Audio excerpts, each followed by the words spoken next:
Hello friends, welcome to DK quick support. मैं जैसे कि पिछला जो वीडियो था हमारा इंश्योरेंस का, वो लोगों को काफ़ी पसंद आया। मतलब बहुत ही नॉलेजेबल लगा और काफ़ी लोगों के कमेंट्स भी आए कि मुझे पर्सनली बहुत लोगों ने ये बोला है कि इंश्योरेंस के बारे में अगर और भी कुछ है, कुछ भी अगर एक्स्ट्रा और भी नॉलेज है तो वो भी आप शेयर कीजिए। तो ज़रूर करेंगे, क्योंकि हम हैं आपके लिए। आप कि जो भी सवाल होंगे उन सभी का जवाब देने के लिए हम एकदम रेडी हैं। तो चलिए ज़्यादा टाइम नहीं लेंगे और आज जो है, पिछला जो हमारा वीडियो था दोस्तों वो इंश्योरेंस का था।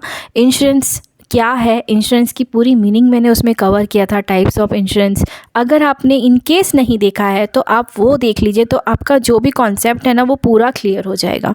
तो आज का जो वीडियो है वो प्रिंसिपल ऑफ इंश्योरेंस के बारे में है।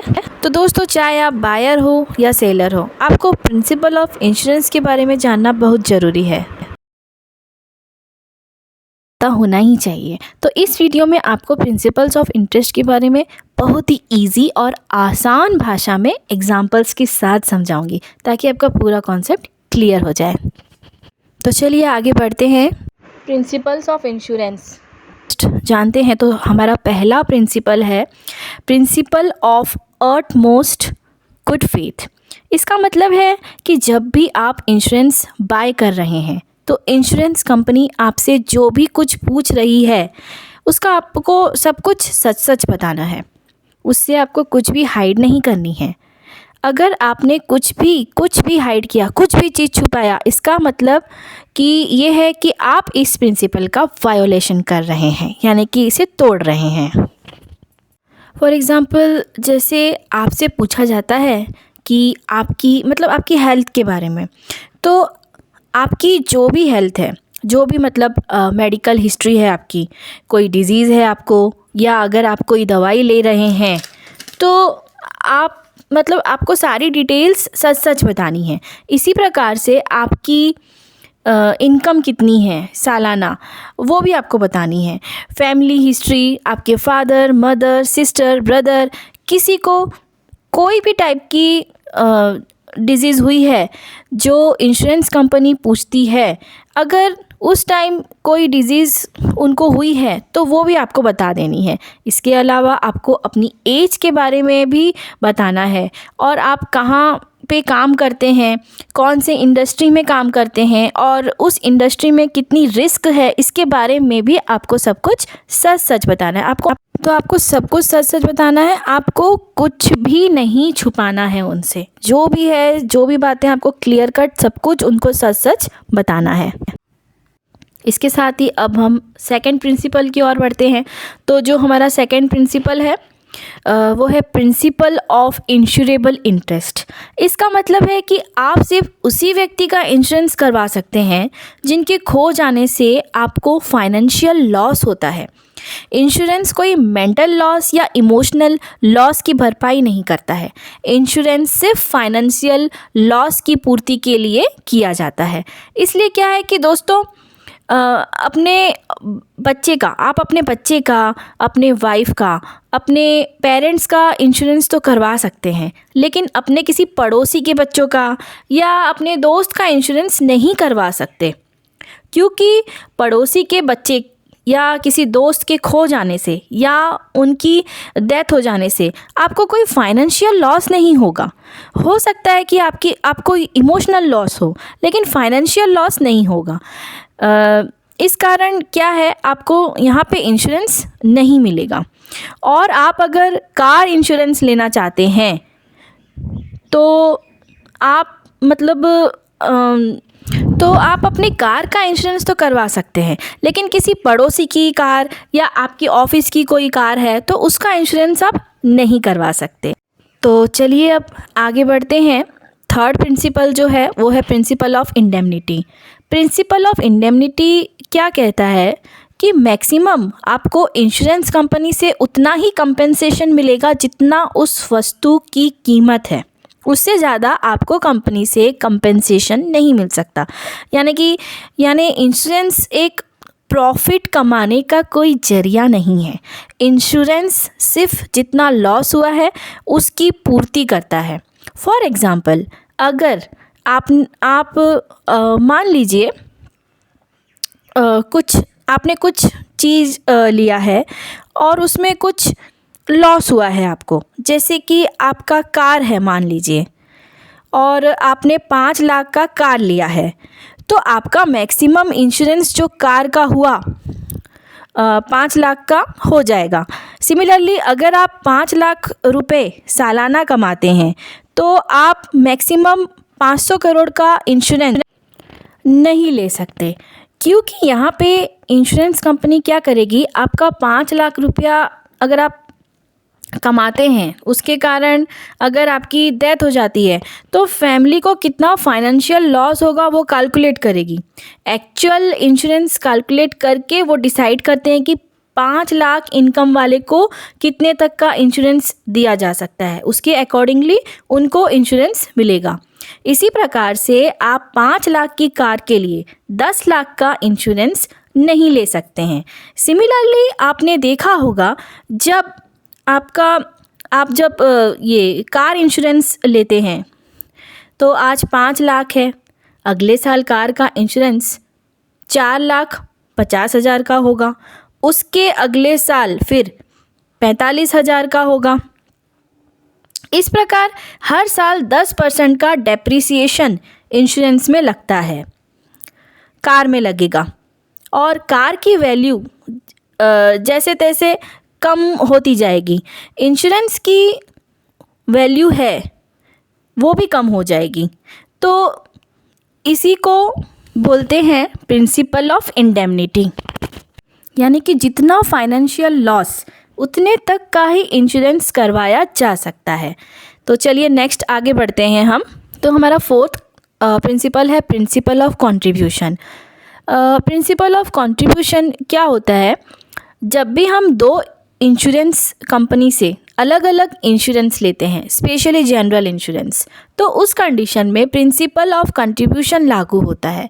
जैसे मान लीजिए आपकी प्रॉपर्टी है जिसका आप 40 लाख का इंश्योरेंस करवाना चाहते हैं और आप चाहते हैं कि एक इंश्योरेंस कंपनी से न करवा के आप 2 अलग अलग इंश्योरेंस कंपनी से ये पॉलिसी लें। तो आप चाहते हैं इंश्योरेंस कंपनी ए के पास और यहाँ से 20 लाख का इंश्योरेंस करवाते हैं, और फिर जाते हैं कंपनी बी के पास, यहाँ से भी 20 लाख का इंश्योरेंस करवाते हैं, यानी आपने 40 लाख का इंश्योरेंस करवाया। अब क्या होता है, अगर आपके बिल्डिंग में आग लगती है और आपको टोटल 20 लाख का फाइनेंशियल लॉस यहाँ से हो जाता है, आप इंश्योरेंस कंपनी ए के पास जाते हैं और उनको बोलते हैं कि आपको 20 लाख का लॉस हुआ है, और क्योंकि आपने इंश्योरेंस कंपनी ए के पास से 20 लाख का इंश्योरेंस करवा रखा है तो आप क्लेम कर सकते हैं। तो आपने कंपनी ए से 20 लाख का क्लेम किया और कंपनी ए आपका 20 लाख का क्लेम पास कर देगी, आपको 20 लाख रुपया अब आपको मिल गया। अभी क्या करेगा, इंश्योरेंस कंपनी ए है, उसको पता है कि आपने प्रॉपर्टी का किसी और कंपनी से भी इंश्योरेंस करवा रखा है और वो भी इक्वली ही उसको इंश्योरेंस प्रोवाइड किया हुआ है। तो इंश्योरेंस कंपनी ए है वो इंश्योरेंस कंपनी बी के पास जाएगी और उसको बोलेगी कि भाई ये 20 लाख का लॉस आया था जिसमें 50-50 हम लोगों का कंट्रीब्यूशन होना चाहिए, और ये उस कंपनी से 10 लाख का कंट्रीब्यूशन मांग सकती है। ये प्रिंसिपल ऑफ कंट्रीब्यूशन है। ये जो प्रिंसिपल ऑफ जो कंट्रीब्यूशन है ये लाइफ इंश्योरेंस में अप्लाई नहीं होता है। तो आगे बढ़ते हैं। नेक्स्ट प्रिंसिपल जो है principle number 5, principle of subrogation. Principle of subrogation का मतलब क्या होता है कि अगर आपने इंश्योरेंस कंपनी से क्लेम ले लिया है उस प्रॉपर्टी के बारे में, मान लीजिए फुल क्लेम ले लिया है, उस प्रॉपर्टी पे अब आपकी ओनरशिप जो होती है वो ख़त्म हो जाती है। ओनरशिप राइट्स जो है आपके वो इंश्योरेंस कंपनी के पास ट्रांसफ़र हो जाते हैं। जैसे मान लीजिए कि आपकी कोई कार है, बाइक है, वो डैमेज हो गई है कम्प्लीटली या चोरी हो गई है, उस कंडीशन में इंश्योरेंस कंपनी आपको जितना आपका इंश्योरेंस अमाउंट है उतना पेमेंट आपको कर देती है। अब अगर वो कार मिल जाती है वापस, या उसका जो भी स्क्रैप है या उसको इंश्योरेंस जो भी है उसको इंश्योरेंस कंपनी बेच सकती है। उससे जो भी इनकम होगी वो इंश्योरेंस कंपनी अपने पास रख सकती है। या आपकी चोरी हुई कार अगर वापस इंश्योरेंस कंपनी को मिल जाती है तो इंश्योरेंस कंपनी उस कार को बेच करके जो भी मतलब पैसा मिलेगा वो अपने पास रख सकती है। आपका उस स्क्रैप पे या चोरी की हुई जो कार जो वापस मिली है उस पे कोई अधिकार नहीं रहता। इसी को बोलते हैं प्रिंसिपल ऑफ सबरोगेशन। इसके साथ ही हम आगे बढ़ते हैं। जो हमारा नेक्स्ट प्रिंसिपल है वो principle of loss minimisation.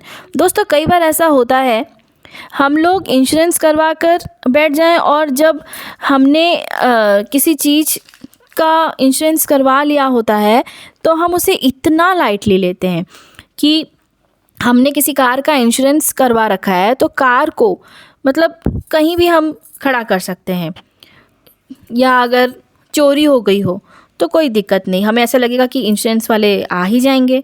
But ऐसा नहीं है दोस्तों, यहाँ पे हम प्रिंसिपल ऑफ लॉस मिनिमाइजेशन जो है उसका उल्लंघन कर रहे हैं। प्रिंसिपल ऑफ लॉस मिनिमाइजेशन क्या कहता है कि इंश्योरेंस बायर है उसको पूरे इफ़ोर्ट्स लगाने चाहिए, जो भी बायर है उसको पूरे इफ़ोर्ट्स लगाने चाहिए ताकि जो लॉस हो वो कम से कम हो। फॉर एग्ज़ाम्पल अगर आपकी कार में आग लग गई है तो आप बैठ के कुर्सी लगाकर तो उसे नहीं देख सकते ना कि चलो भाई मैंने अपना काम कर लिया, इंश्योरेंस करवा रखा है तो मुझे क्या है, ये तो इंश्योरेंस कंपनी आएगी और हमें पेमेंट कर देगी। यहाँ पे आपको क्या करना पड़ेगा, तुरंत पुलिस को बुलाना चाहिए। अगर फायर एक्सटिंग्विशर है तो फायर एक्सटिंग्विशर से कार को आपको बुझाना है, पानी डालना है, फायर ब्रिगेड को बुलाना है। लेकिन कार का जो लॉस है उसको मतलब मिनिमाइज़ करने की पूरी कोशिश आपको करनी चाहिए। तो ये जो है प्रिंसिपल ऑफ जो है हमारा छठवां प्रिंसिपल यही था। अब आगे बढ़ते हैं हम। सातवां प्रिंसिपल जो है वो है प्रिंसिपल ऑफ कॉजा प्रॉक्सिमा, यानी कि नियरेस्ट कॉज। इसका मतलब क्या होता है दोस्तों, कई बार क्या होता है ना, एक से ज़्यादा कारण हो सकते हैं लॉस के। जैसे मान लीजिए एक शिप है, वो शिप पानी के अंदर खड़ा है और उसमें सी वाटर से डैमेज का जो गुड्स है उनका इंश्योरेंस आपने ले रखा है। लेकिन क्या होता है वहाँ पे चूहे आए, चूहों ने क्या किया, जो शिप थी उसमें होल कर दिया और उस होल के कारण पानी अंदर आ गया। शिप के अंदर और भी क्या है उसने डैमेज कर दिया है। तो यहाँ पे दो रीज़न रहते हैं इंश्योरेंस के। पहला रीज़न है चूहे जिन्होंने होल किया, दूसरा कारण है पानी अंदर आया और जो गुड्स है वो डैमेज हो गए। तो यहाँ पे जो नियरेस्ट कॉस्ट जो लॉस का था वो था सी वाटर, क्योंकि सी वाटर के कारण ही जो गुड्स हैं वो डैमेज हुए। तो यहाँ पे जो नियरेस्ट कॉस्ट होगा वो देखेगा। अगर यहाँ पे आपने सी वाटर से इंश्योरेंस ले रखा है, सी वाटर के अगेंस्ट इंश्योरेंस ले रखा है, तो यहाँ पे आपको इंश्योरेंस क्लेम मिल जाएगा। तो प्रिंसिपल ऑफ कॉजा प्रॉक्सिमा जहाँ पे एक या एक से अधिक रीज़न होते हैं लॉस के, वहाँ पे यूज़ किया जाता है और देखा जाता है कि क्या नियरेस्ट कॉज था लॉस का। तो दोस्तों ये था आज का आखिरी प्रिंसिपल जो कि मैंने आपको बता दिया। तो दोस्तों आशा करती हूँ आपको प्रिंसिपल्स ऑफ इंश्योरेंस इंटरेस्ट अच्छे से समझ में आ गया होगा। अगर वीडियो अच्छी लगे तो प्लीज़ वीडियो को लाइक करना, चैनल पे अगर नए हो तो सब्सक्राइब करना, और आगे ऐसे ही बहुत ही अच्छे कंटेंट्स लेकर आऊँगी मैं आपके सामने only on DK quick support. Till then bye bye, take care.